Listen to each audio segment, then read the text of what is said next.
Tatsa kahigen sa muang kasa Belam no si san ha tatsa Sa ngay natog ngay lawin hontan At kahitang tondong in Tatsa, tatsa, tatsa, tatsa Belam no si san ha tatsa Tatsa, tatsa, tatsa, tatsa At kahitang tondong in Tatsa Jesua no mamain Nop na pa nakigenzo lao Aman kihon om piton tung Aom na vaka om tontung Tatsa, tatsa, tatsa, tatsa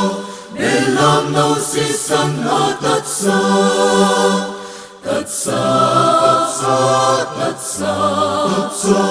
At kahitang tondong in Hontan panuam sa kangay tuana Sunitumtumin kangay tuana Kamsim mo kay nolaw kahiman Aitalan ka sa tontong Tatsa, tatsa, tatsa, tatsa Belam no si san ha tatsa Tatsa, tatsa, tatsa, tatsa At kahitang tondong in Adan kakipa na kumpipa Kilom nakin maumudi